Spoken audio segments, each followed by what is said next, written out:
네, 오늘은 요한복음 강의 62번째 시간입니다. 요한복음 19장 28절부터 30절에 있는 말씀을 중심으로 해서 예수님께서 운명하시기 전에 마지막 외치신 다 이루었다라고 하는 제목으로 오늘 함께 말씀을 나누려고 합니다. 요한복음 19장 28절로 30절에 있는 말씀이 주보에 실렸습니다. 여러분이 그 주보를 보시면서 제가 봉독하겠습니다. 눈으로 따라오면서 보시면 좋겠습니다. 요한복음 19장 28절로 30절입니다. 이후에 예수께서 모든 일이 이미 이룬 줄 아시고 성경으로 응하게 하려 하사 가라사대 내가 목마르다 하시니 거기 신 포도주가 가득히 담긴 그릇이 있는지라 사람들이 신 포도주를 머금은 해용을 우슬초에 매어 예수의 입에 대니 예수께서 신 포도주를 받으신 후 가라사대 다 이루었다 하시고 머리를 숙이시고 영혼이 돌아가시니라. 여러분이 톰 소여의 모험이라고 하는 소설을 들어보셔서 아시죠? 또 어떤 분은 읽어보셨을 겁니다. 허클베리 핀스의 모험, 이런 소설들을 아시죠? 이 소설을 쓴 사람이 마크 트웨인이라고 하는 아주 유명한 소설가입니다. 그런데 이분이 자기 그 친구에게 편지를 썼어요. 편지를 썼는데 그 편지의 첫머리를 이렇게 씁니다. 자네에게 짧은 편지를 쓸 시간이 없어 긴 편지를 보낸다네. 이게 무슨 말이에요? 이해가 되십니까? 짧은 편지를 쓸 시간이 없어서 긴 편지를 쓴다네. 짧은 편지를 쓸 시간이 없는 사람이 어떻게 긴 편지를 쓸 수 있습니까? 근데 이분이 그렇게 쓴 그 말뜻이 뭐냐면 짧고 간결하고 조리 있게 내가 하고 싶은 말을 축약해서 쓸 수 없기 때문에 어떻게 쓰겠다는 거예요? 그렇게 쓸 수 없기 때문에 그것이 그렇게 힘들기 때문에 길고 장황하게 내가 편지를 쓴다네 이런 말이에요. 여러분 때로 짧은 시가 긴 글보다 더 많은 말을 할 때가 있습니다. 우리가 성경에서 아주 짧지만 굉장히 큰 의미들을 담고 있는 말들을 보아요. 여러분이 오직 의인은 믿음으로 말미암아 살리라 하는 말씀을 성경에서 보시죠. 로마서 1장 17절에 있어요. 의인이 뭘로 산다고요? 믿음으로 말미암아 살리라. 문장은 짧죠. 근데 그 의미는 어때요? 짧은 문장에 깊이 생각해야 할 많은 문제들이 담겨 있습니다. 그렇죠? 또 히브리서 11장 4절에 보면 죽은 아벨에 대해서 설명해요. 그런데 그 죽은 아벨이 뭘로써 말하고 있다고요? 죽었지만 믿음으로써 말하느니라 그랬어요. 믿음으로써 말한다고 하는 말이 무슨 말이에요? 그 문장이 길어요? 짧아요? 짧죠? 그런데 그 짧은 문장 안에 많은 교훈이 담겨 있고 많은 의미가 담겨 있습니다. 누가 저보고 성경에서 가장 짧은 말씀 안에 가장 많은 의미를 함축하고 있는 말씀이 뭐냐고 물으신다면 저는 조금도 주저하지 아니하고 다 이루었다라고 말씀드릴 수 있습니다. 짧지만 가장 힘이 있고 가장 많은 의미를 내포하고 있는 말씀이 다 이루었다는 말씀이에요. 그 안에 복잡하고 심오한 진리와 사상이 모두 담겨 있습니다. 이 한마디 말씀이 긴 역사가 흐르는 지금까지 사람의 마음을 바꾸었어요. 이 짧은 한마디 말씀이 인류의 역사를 바꾸었습니다. 세상의 역사뿐만 아니라 세상의 역사를 넘어서 온 우주의 역사를 바꾸는 한마디의 말씀입니다. 아마도 십자가 주변에 있던 사람들은 예수님께서 다 이루었다고 말씀하실 때 아마도 죽어가는 사람이 지르는 외마디 비명처럼 들렸을지도 모릅니다. 한맺힘 절규처럼 들렸을지도 모릅니다. 그러나 그 안에 엄청난 하나님의 진리가 담겨 있고 구속의 경륜이 선포되고 있었고 놀라운 역사가 그 순간 이루어지고 있었다고 하는 사실을 생각하면 그 짧은 한마디 속에 얼마나 많은 의미가 담겨 있었는가를 가히 짐작할 수 있는 것입니다. 그런데 예수님께서 십자가에 달려 돌아가시기 전에 십자가 상에서 저 한마디 말씀만 하신 것은 아니에요. 우리가 흔히 가상칠언이라고 하는 말을 합니다. 그렇죠? 예수님이 십자가 상에서 몇 말씀을 하셨다는 거예요. 7말씀을 하셨다 해서 가상칠언이라고 합니다. 그런데 여러분이 복음서를 보면요, 한 복음서에 예수님이 하신 7마디 말씀이 한 복음서에 다 담긴 복음서를 보신 적 있습니까? 마태복음이 저 7마디를 다 7문장을 다 담고 있을까요? 아니에요. 마가복음이 예수님의 가상칠언을 다 담고 있을까요? 아니에요. 누가복음이 담고 있는 것도 아니고 요한복음이 담고 있는 것도 아니에요. 네 복음서를 다 비교하면서 읽으셔야 예수님이 십자가상에서 저렇게 7말씀을 하셨다라고 하는 사실을 비로소 볼 수 있는 것이에요. 그러면 복음서 기자들은 왜 예수님이 십자가상에서 돌아가시는 그 중요한 순간에 하신 말씀들이 어떤 것은 덜 중요하고 어떤 것은 더 중요하기 때문에 선별해서 기록했을까? 그런 생각하실 수 있죠. 아니면 각각의 다른 책들이 서로 다른 이야기를 하고 있나? 그렇게 생각하실 수 있습니까? 그런데 복음서의 기자들은 마치 역사가가 역사책 기록하듯이, 역사책은 뭐에 기반을 둬요? 뭐에 기초가 돼 있을 때 그 가치가 인정받아요? 사실이에요. 사실이 정확하게 기록되어야 그 가치가 인정받는 거예요. 근데 복음서는 역사책을 기록하듯이 기록한 책이 아니에요. 각각의 복음서 기자들이 예수님과 예수님의 사역에 대해서 강조하여 가르치고 싶었던 것이 있었을까요? 그래서 각각의 복음서 기자들이 어떤 분은 예수님의 인자로서 오신 예수님의 모습을 그리기를 원했다면 그것에 초점을 맞췄을 것이에요.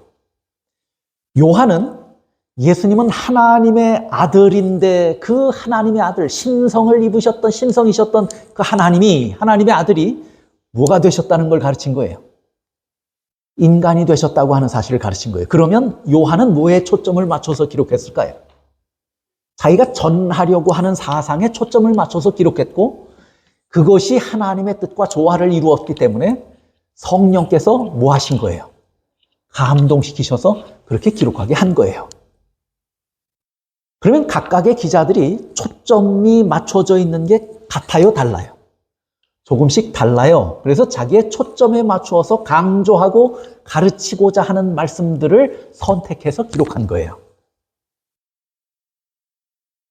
그래서 마태나 마가복음을 보시면 여러분이 예수님이 마지막 하신 말씀은 엘리 엘리 라마 사박다니 하고 말씀을 하시고 숨을 거두셨다고, 큰 소리를 지르신 후에 숨을 거두셨다고 기록합니다. 또 누가복음은 아버지여 내 영혼을 아버지의 손에 부탁하나이다 하고 말씀하신 후에 숨을 거두었다고 기록합니다. 그런데 요한만은 이런 말씀들을 기록하지 않고 예수님의 마지막 하신 말씀이 무엇이라고 기록했냐면 다 이루었다라고 말씀하신 후에 숨을 거두셨다, 영혼이 떠나가셨다라고 기록했어요. 모두가 조금씩 다르게 기록되었지만 적어도 우리가 그 말씀하신 내용을 가지고 쭉 살펴본다면 내 영혼을 아버지의 손에 부탁하나이다 라고 말씀하시고 숨을 거두는 것이 제일 자연스러워요. 그렇죠? 지금 마지막 돌아가시는 순간에 그렇게 말씀하셨다고 하는 것이 제일 자연스러워요. 그러나 요한은 하나님의 아들이 인성을 입고 이 땅에 오셨을 때 분명한 목적이 있어서 이루고자 하는 일이 있어서 오셨는데 그 일을 다 이루셨다고 하는 것에 초점을 맞추기를 원했던 거예요. 그래서 요한은 예수님께서 돌아가시기 전에 하신 말씀이 뭐라고 기록했냐면 다 이루었다라고 기록한 것입니다. 그러면 요한이 기록하고자 했던 의도는 뭐냐면 예수님이, 하나님이신 그 예수님이 이 땅에 인간으로 오셨을 때는 뭐가 있어서 왔다는 거예요. 목적이 있어서 왔고 하시고자 하는 일이 있어서 왔는데 돌아가시는 순간 그 일을 뭐 했다는 얘기예요. 다 이루었다고 하는 것을 강조하기 위해서 기록한 거예요. 그리고 또 사실은 십자가 밑에 가장 가까이에서 예수의 음성을 들었던 예수님의 제자가 누구예요? 요한이에요. 그래서 요한은 그 음성을 직접 들었을 겁니다. 그래서 다른 복음서 기자들이 전혀 기록하지 않았던 이 다 이루었다는 말씀은 다른 그 복음서에는 등장하지 않아요. 요한만이 기록합니다. 그래서 요한이 전하고자 하는 목적에 맞추어서, 초점에 맞춰서 요한이 기록한 글이면서 동시에 가장 십자가 밑에 가까이 서서 예수의 음성을 들었던 요한은 분명히 그 음성을 들었기 때문에 기록한 것이에요. 예수님께서 마지막 숨을 거두시기 전에 큰 소리로 외칩니다. 테텔레스타이, 다 이루었다 그 말이에요. 그 말은 무슨 말입니까? 다 이루었다, 완성했다 그 말이에요. 완성했다, 다 성취되었다 그 말이에요. It is finished예요. 다 끝났다는 말이에요. 길고 긴 전쟁이 뭐 했다는 얘기예요? 끝났다는 것이에요. 맞춰졌다고 하는 말씀이에요. 요한복음 19장 28절에 보면 이렇게 말씀해요. 이후에 예수께서 이 모든 일이 이미 이룬 줄 아시고, 예수님께서 십자가에 달려 돌아가시기 전에 거의 숨이 멎기 바로 직전에 예수님께서 뭐 하셨다고요? 예수께서 이 모든 일이 이미 이룬 줄 아시고, 예수님은 이 땅에 이루기 위한 일이 있어서 오셨습니다.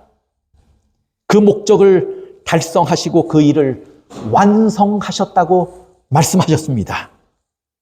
그렇다면 다 이루신 일, 완성하시고 이루신 그 일이 뭐예요? 뭘 이루셨다고 말씀해요? 뭘 이룬 줄 아셨습니까? 예수님이. 저걸 아셨기 때문에 예수님께서 다 이루었다고 뭐 하신 거예요? 선언하신 거예요. 외치신 거예요. 그렇게 예수님께서 이루신 일이 뭐예요? 각시대의 대쟁투 503쪽에 보면요, 이렇게 말씀해요. 그리스도께서 세상에 오셔서 고난을 당하시고 사망을 맛보신 것은, 예수님께서 이 땅에 오신 이유, 고난을 당하신 이유, 죽임을 당하신 이유가 뭔지를 설명해요. 첫째는 인류에 뭘 완성시키시기 위해서요?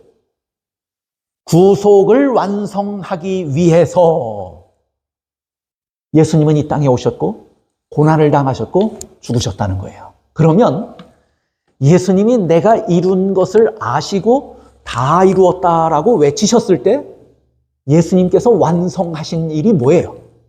다 이루신 일이 뭐예요? 인류의 구속을 뭐 하신 거예요? 완성하신 거예요. 그 다음에 두 번째는 그것만이 아니었다. 주님께서는 또한 율법을 크게 하고 존귀케 하기 위하여 오셨다. 적어도 예수님은 두 가지 이유 때문에 이 땅에 뭐 하셨다는 거예요? 오셔서 고난당하시고 십자가를 지고 돌아가셨다 그 말이에요. 두 가지 이유 때문에.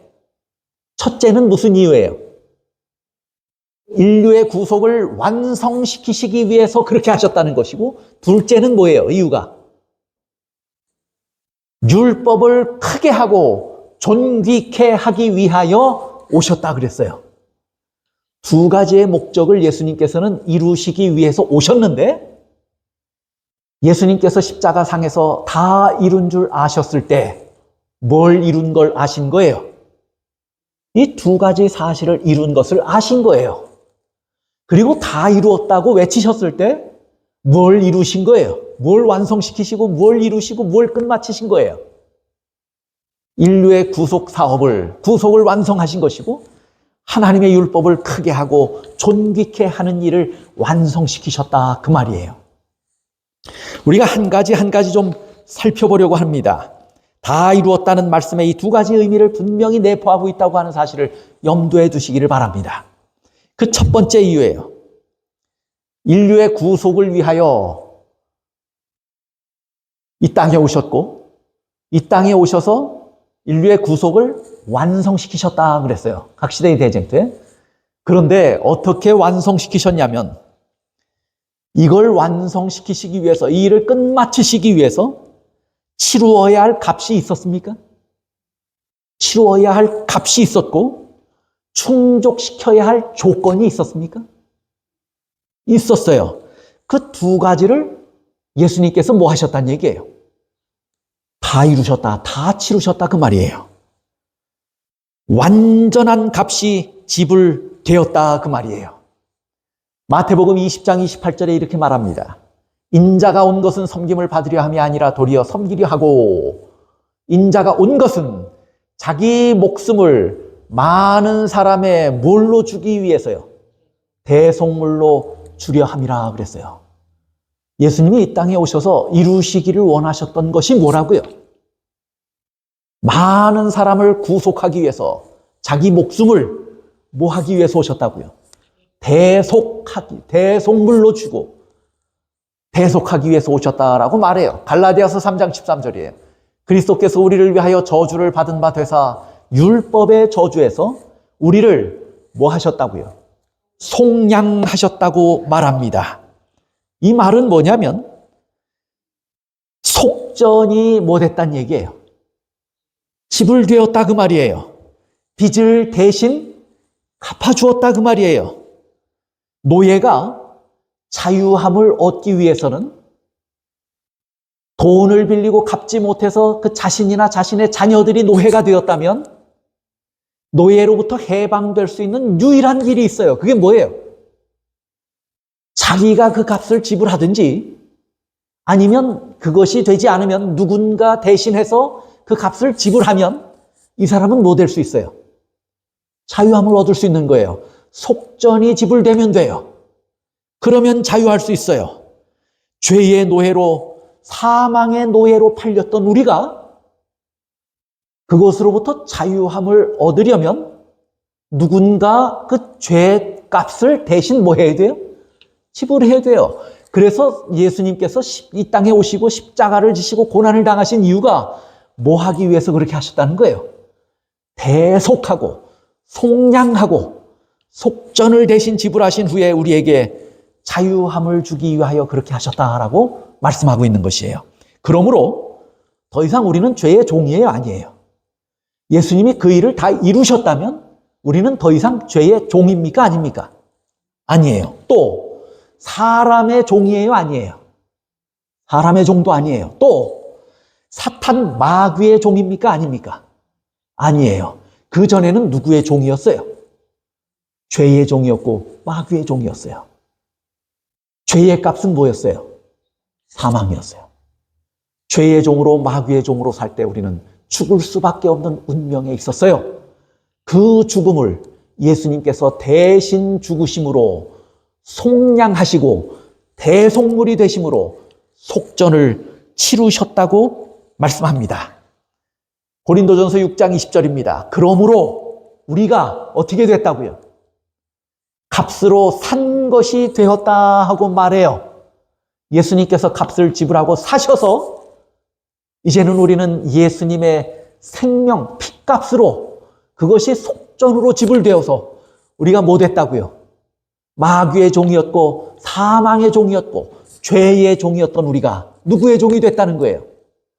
하나님의 자녀가 됐다고 말해요. 그런즉 너희 몸으로 하나님께 영광을 돌리라고 말합니다. 고린도전서 7장 23절이에요.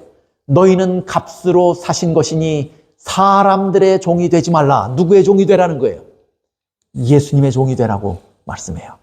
값으로 사셨다고 말씀합니다. 증언보감에서도 이렇게 말씀해요.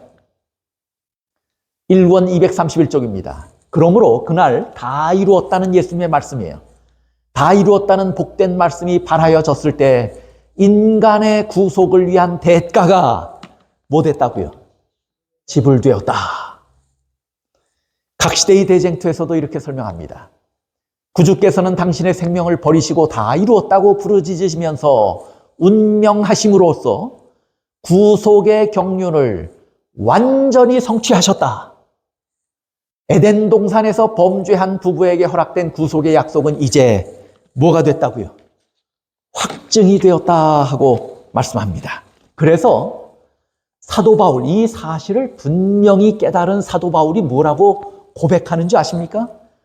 로마서 8장 33절 34절에 보면 누가 능히 하나님의 택하신 자들을, 이 말을 바꾸면 누가 능히 속전을 치루시고 죄의 종이었던 우리를 대가를 치르고 확실하게 사탄과 죄와 사망의 종에서부터 건져내었다면, 그렇게 해서 우리를 선택하신 것이라면 누가 우리를 송사할 수 있겠느냐 그 말이에요. 아직 죄값이 남았다고 누가 말할 수 있겠느냐 그 말이에요. 완전하게 치루어졌다 그 말이에요. 의롭다 하시는 이는 하나님이시니 누가 정죄하리요? 그 일을 예수님께서 치루신 그 일을 하나님께서 인정하셨다는 거예요? 안 하셨다는 거예요? 인정하셨어요. 인정하시고 나서 하나님이 선언하셨어요. 뭐라고요? 의롭다고 선언하셨다면 그 사람을 누가 정죄할 수 있겠느냐 하고 사도 바울이 힘주어서 설명하는 것입니다. 예수님께서 그날 다 이루었다고 말씀하셨을 때 뭐가 지불된 거예요?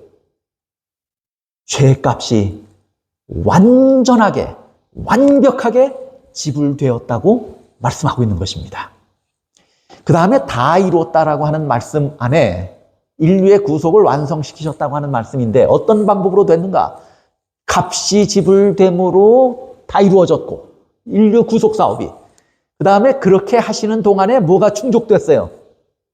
모든 조건들이 충족됐어요. 우리가 의인이 되어야 구원 얻습니까? 그렇죠. 죄를 하나도 용납할 수 없는 하나님 앞에 우리가 서려면 뭐로 서야 돼요?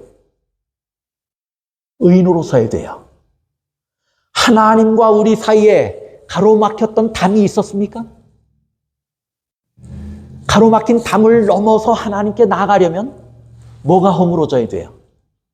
담이 허물어져야 나갈 수 있는 거예요. 우리가 의로우신 하나님 앞에 나아가고 의로우신 하나님 앞에 설 수 있는 자격을 갖추려면 그것에 뭐가 있어야 돼요? 자격이 있어야 되는데 자격을 갖추려면 조건을 갖추어야 자격이 갖춰지는 거 아니에요?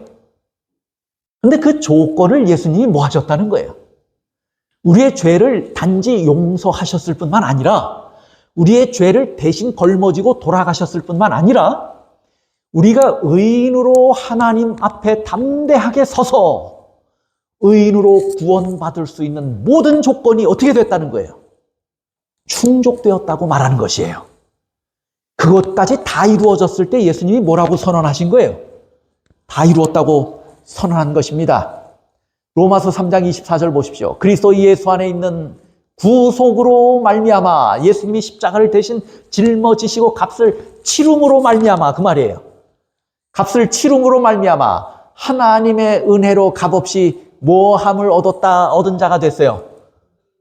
의롭다 하심을 얻은 자가 되었느니라. 이제 의로워졌어요? 의롭지 않아요? 의로워졌다는 거예요. 누가 그 의를 이루신 거예요? 여러분이 이루셨어요? 예수님이 이루셨어요? 성경은 뭐라 그래요? 구속하심으로 우리가 의롭게 되었다고 말해요.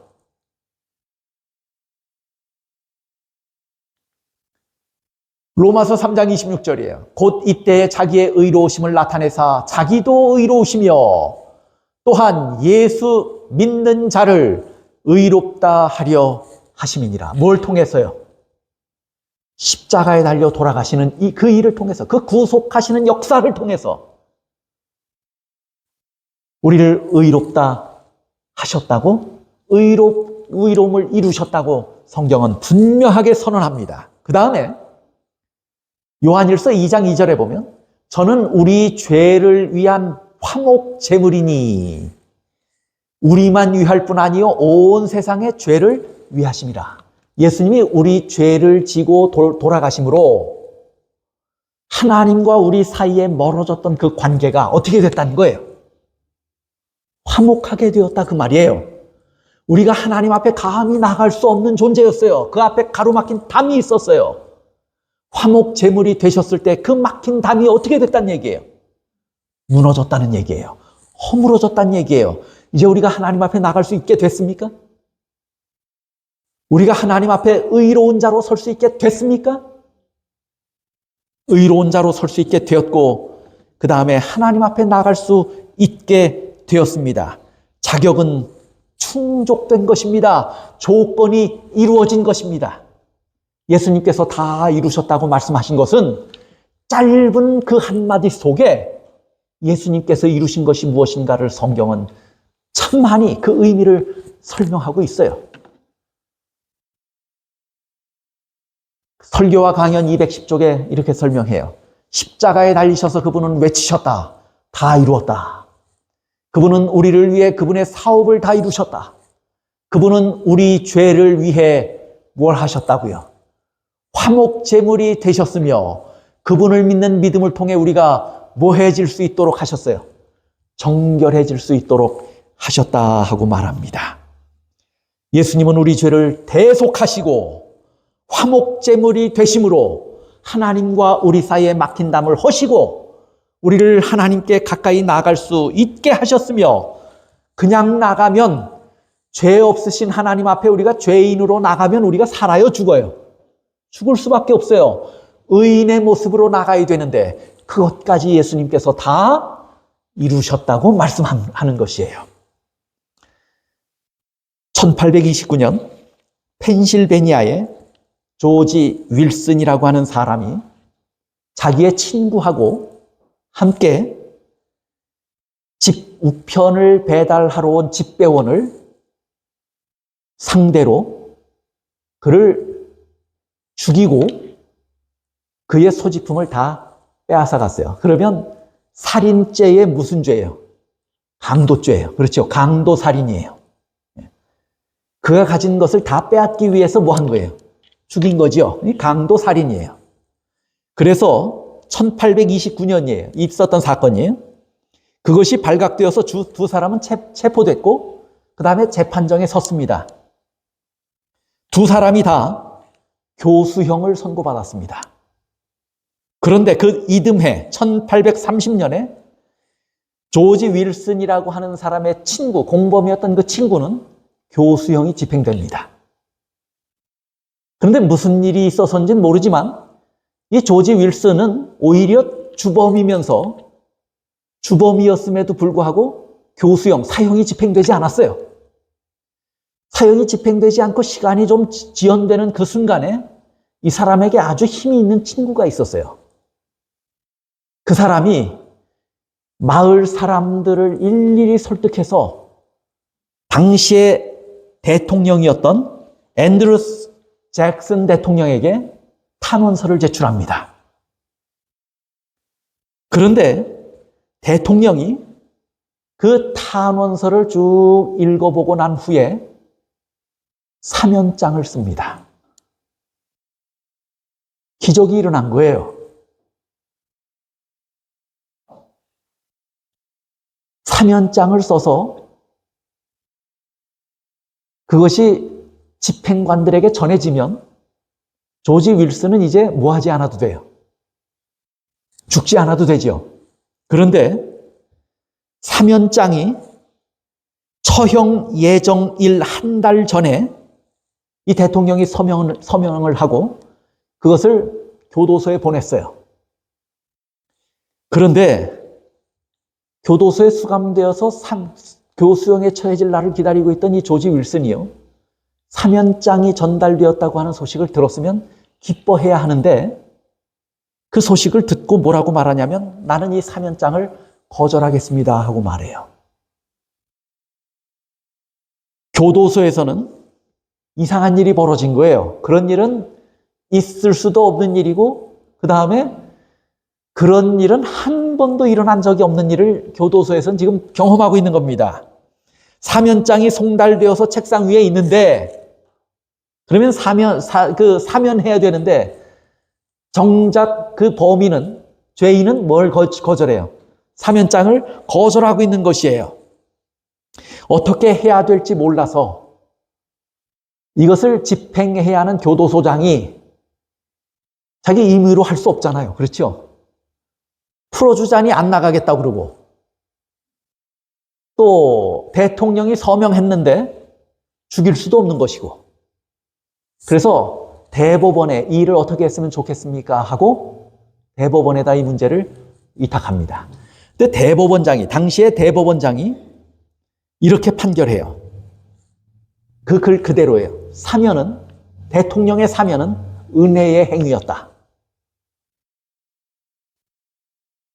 그러나 대상자가 사면을 받아들이지 않으면 사면은 집행되지 않는다 그랬어요. 이 사람은 대통령이 용서하지 않았기 때문이 아니라 그것을 뭐 하지 않았기 때문이에요.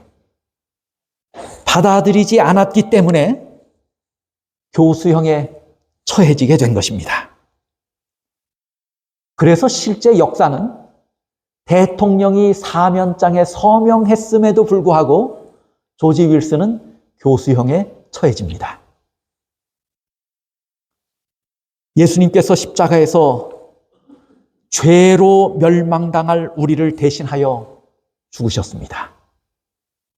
예수님의 죽으심은 단순히 우리의 죄를 대신 짊어진 것뿐이 아니고 우리를 하나님과의 사이에서 가로막힌 담을 허셨고 우리를 의롭게 하셔서 하나님 앞에 담대하게 설 수 있는 자격을 얻게 하시는 사면장이었어요.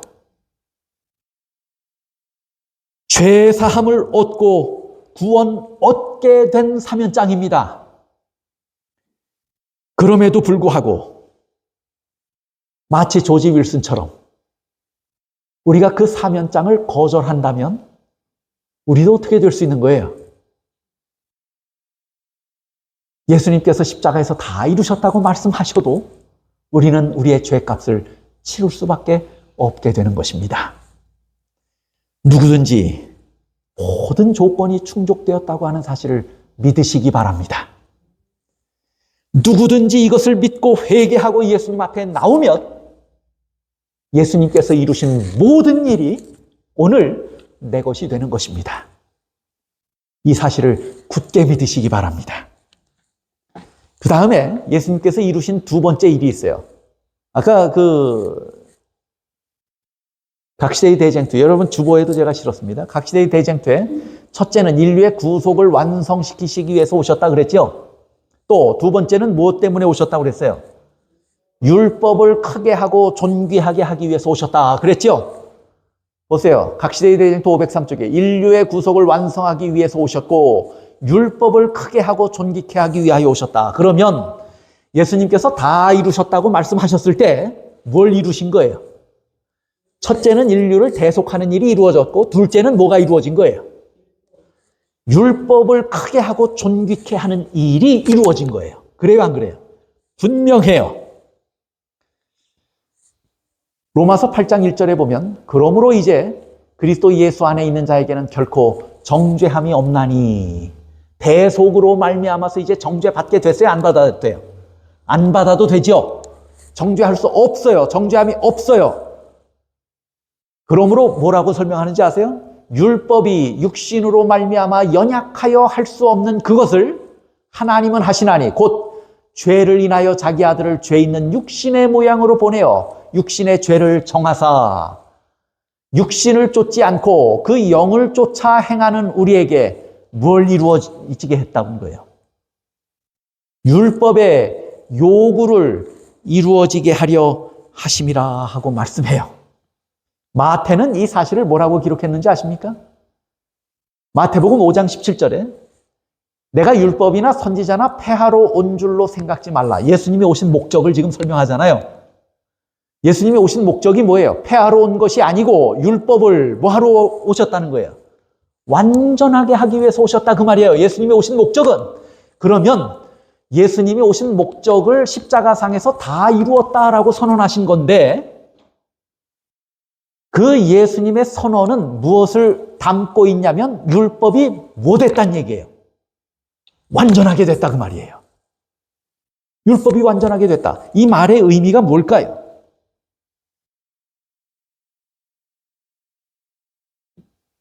예수님은 이 땅에 오셔서 사시는 동안 바리새인들과의 논쟁 가운데서 율법에 대해서 말씀하셨어요? 안 하셨어요?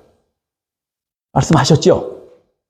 말씀하시면서 율법의 의미와 율법의 본질과 율법의 범위가 어떻게 되는지를 예수님이 새롭게 설명하셨습니까? 안 하셨습니까?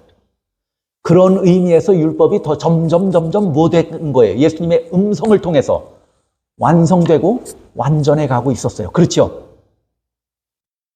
그것뿐이 아니고 예수님이 율법을 완전하게 하신 방법은 뭐냐면 율법의 요구를 뭐 하심으로? 이루어지게 함으로 예수님께서는 율법을 크게 존중하시면서 율법을 완성시키고 완전하게 하신 거예요. 단지 율법이 가지는 의미와 본질과 그 범위를 넓게 제대로 설명하심으로 완성시켰다는 말이 아니에요. 물론 그 말에는 그런 의미도 있어요. 그러나 예수님이 율법을 완전하게 하셨다고 하는 것의 가장 본질적 의미는 예수님이 율법의 요구를 뭐 하심으로? 이루어지게 함으로, 율법의 요구를 이루심으로 율법을 뭐 하신 거예요? 완전하게 한 거예요. 대통령이, 왕이, 절대 권력을 가진 왕이 범죄를 저지른 사람, 도둑질한 사람의 손은 자를 것이다. 그랬으면 그 법은 집행돼야 돼요? 안 돼야 돼요? 지켜져야 되죠? 사회 질서, 국가의 질서를 위해서 지켜져야 되죠? 왕의 아들이 도둑질하다 걸리면 어떻게 돼야 돼요? 왕의 아들이면 그냥 봐줘야 합니까? 절대 권력을 가졌으니까? 율법을 완성시키려면 누구 아들의 손도 잘라야 돼요? 왕의 아들의 손도 잘라야 돼요. 그래야 율법을 크게 하고 율법을 존중하는 일이 돼요. 인류가 죄 졌으면 하나님의 아들이고 하나님의 사랑의 대상이라 할지라도 오늘 내가 뭐 해야 돼요? 죽어야 돼요. 근데 예수님은, 하나님은 우리를 그렇게 사랑하셔. 그토록 사랑하셔. 이처럼 사랑하셔서 죽게 내버려 두지 않으셨어요. 살리시길 원했어요. 그러면 뭘 무너뜨려야 돼요? 율법을 무너뜨려야 돼요. 율법을 범해야만 우리를 뭐 할 수 있어요? 살릴 수 있게 된 거예요.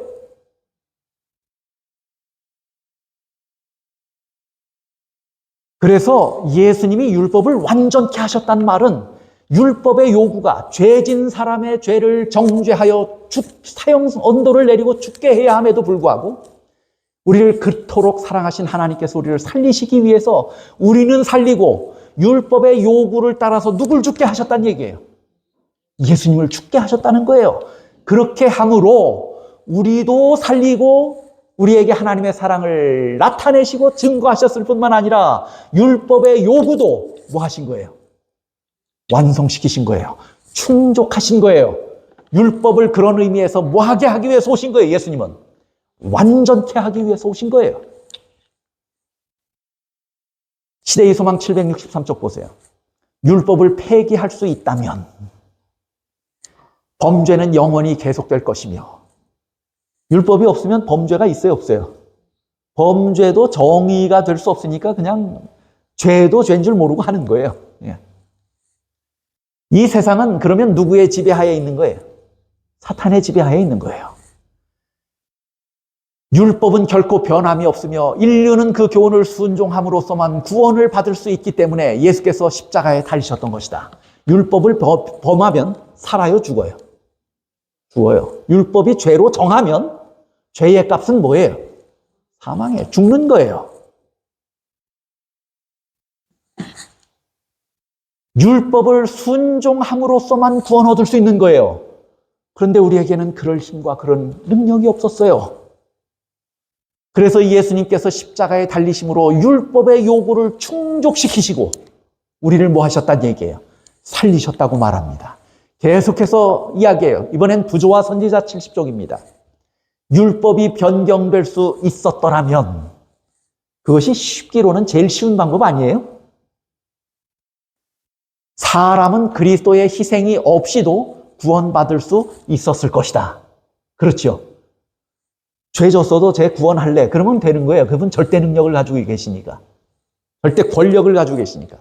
그러나 그리스도께서 타락한 인류를 위하여 당신의 생명을 희생해야 할 필요가 있었다는 사실은 하나님의 율법은 죄인을 율법의 요구에서 면제하지 않는다는 것을 뭐 한다는 거예요? 이것이 증명한다는 거예요.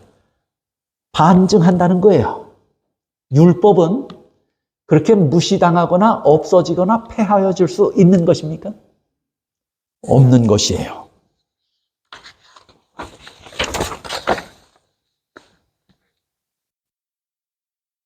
사탄은 애당초 이 세상에 거짓말을 했어요.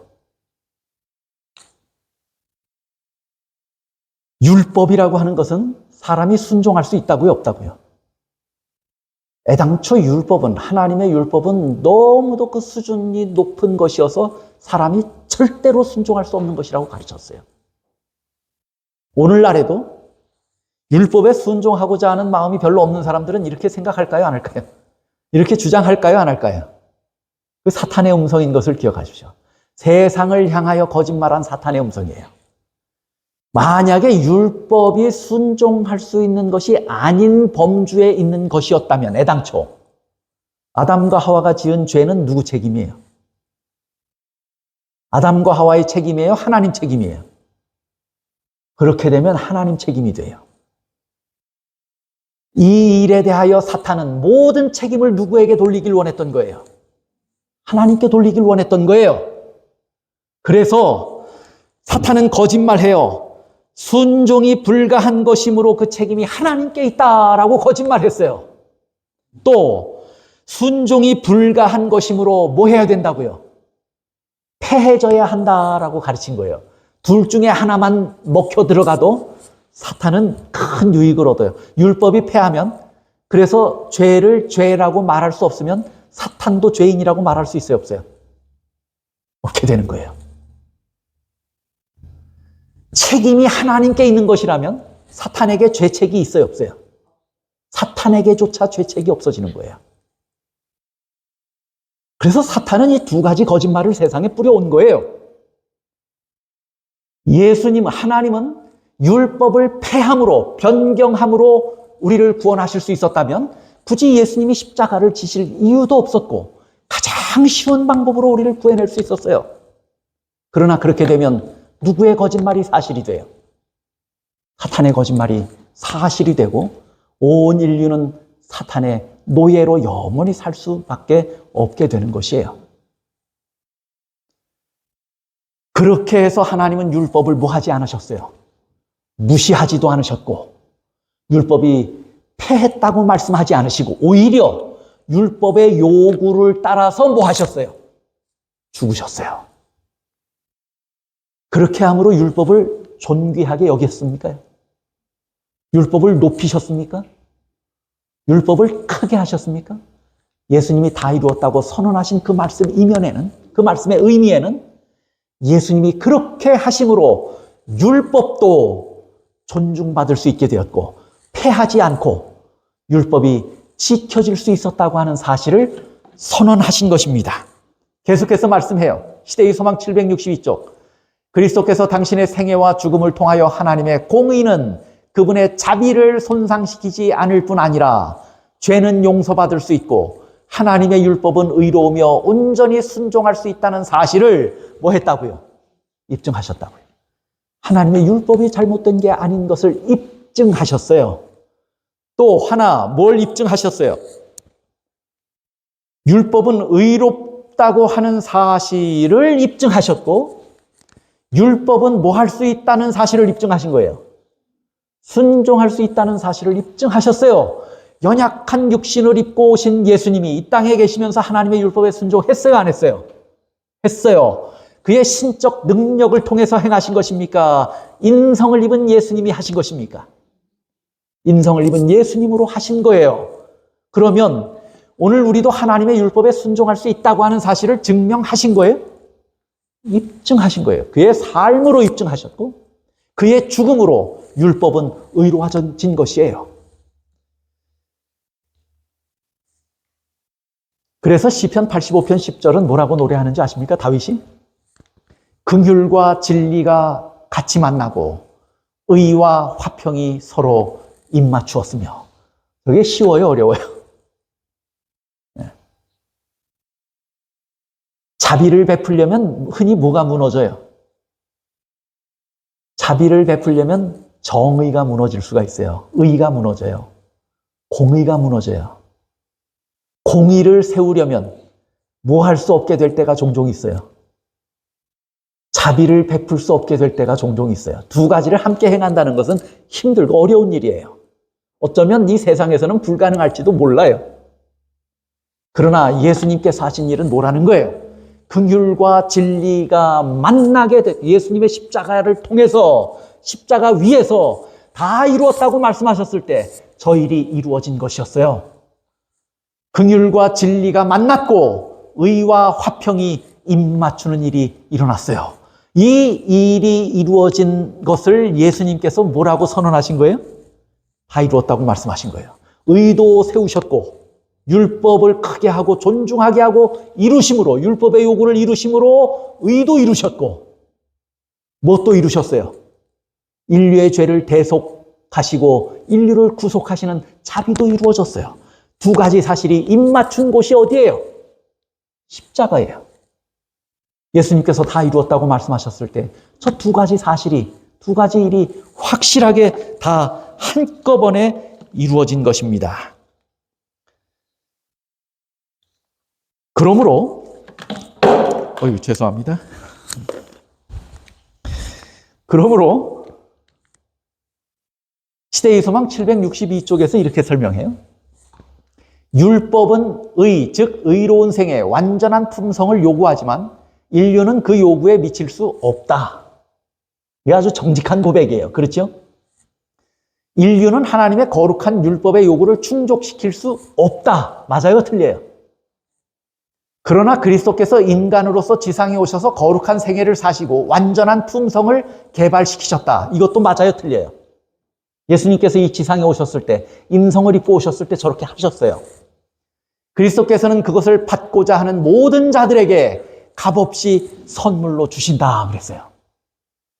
이 말이 무슨 말이에요? 지금도 율법을 다 지킬, 순종하고 싶은 마음이 없는 사람들은 율법을 안 지켜도 된다라고 하는 말씀 한마디만 한 외줄기 빛처럼 성경에 기록되어 있다면 얼마나 좋을까요? 성경은 그렇게 기록하지 않았어요. 율법의 요구는 죄 지은 자에게 뭘 요구해요? 사망을 요구하는 거예요. 그런데 그래서 율법이 패했다라는 말을 듣고 싶을 거예요. 그러나 예수님의 생애는 율법이 패한 것을 설명해요? 그럴 수 없어서 예수님은 돌아가신 거예요. 그런데 그것만 하신 것이 아니에요. 율법의 요구를 그렇게 이루셨을 뿐만 아니라 그리스도께서는 그것을 받고자 하는 모든 자들에게 이것을 뭘로 주신다고요? 값없이 선물로 주신다. 다시 말하면 구원만 선물로 주시고 죄 용서만 선물로 주시는 것이 아니에요. 의만 선물로 주신 것이 아니고 무엇도 선물로 주신 거예요.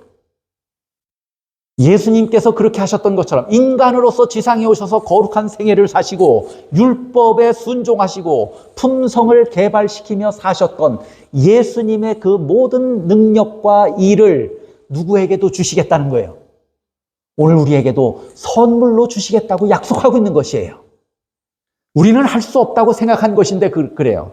시대의 소망 762쪽에 계속해서 설명해요. 그분은 인간의 품성을 거룩하신 하나님의 품성을 따라 형성하시어 영적인 힘과 아름다움을 지닌 훌륭한 건물이 되게 하신다. 그리하여 바로 이 율법의 의가 그리스도를 믿는 자에게서 성취된다. 우리가 예수님을 믿는다면 두 가지 일이 우리 안에서 성취된다 그 말이에요. 하나는 뭐예요? 율법의 요구를 하나님이 대신 짊어지셨기 때문에 율법이 우리를 정죄해요, 안 해요? 못해요. 율법 앞에서 우리가 의롭게 됐어요. 그것이 뭐예요? 한 가지 이루어진 성취예요. 그렇죠? 두 번째 이루어질 일이 또 하나 있어요. 그게 뭐예요? 예수님이 이 땅에 오셔서 인성을 입고 이 땅에 오셔서 인성을 입고 사셨음에도 불구하고 거룩하게 사셨어요. 죄 짓지 않았어요. 하나님의 율법을 존중하고 순종하며 사셨어요. 그분의 성품이 아름답게 유지되고 보존됐었어요. 그렇게 할 수 있는 능력도 우리 안에서 뭐 될 수 있다고요? 성취된다고 설명해요. 믿는 자에게선 그 일까지도 성취된다고 설명하고 있는 것입니다. 그래서 로마서 3장 31절에 이렇게 설명합니다. 그런즉 우리가 믿음으로 말미암아 율법을 폐하느뇨? 그럴 수 없느니라. 도리어 율법을 굳게 세우느니라. 여러분이 믿음으로 구속함을 입으셨습니까? 죄 용서되었습니까? 예수님의 화목케 하는 제물이 되심으로 하나님과 우리 사이에 막힌 담이 허물어지고 우리가 하나님 앞에 나갈 수 있게 되었습니까? 그렇다고 하면 이제는 율법이 우리를 더 이상 정죄하지 못하니까 이제는 율법을 그 율법을 지키지 않아도 되고 율법은 앞으로 무시해도 됩니까? 그렇게 해도 된다고 말씀하지 않으시고 예수님이 우리에게 약속하신 것은 아까도 제가 말씀드렸듯이 율법의 요구를 이루셨을 뿐만 아니라 우리도 율법에 따라서 뭐 할 수 있게 하는 능력을 주시겠다는 거예요. 순종할 수 있는 은혜와 능력을 주시겠다고 약속하신 것이었어요. 믿는 자에게는. 그러므로 우리는 이렇게 외칠 수 있게 된 거예요. 율법은 폐할 수 없고 율법을 우리가 도리어 뭐 한다고요? 굳게 세운다고 말할 수 있게 된 것입니다. 우리의 구주께서는 우리가 감당할 수 없는 율법의 요구를, 율법의 저주를 대신 짊어지시고 돌아가셔서 우리를 율법의 저주로부터 자유하게 하셨고 율법의 엄중한 요구로부터 우리를 자유하게 하셨습니다.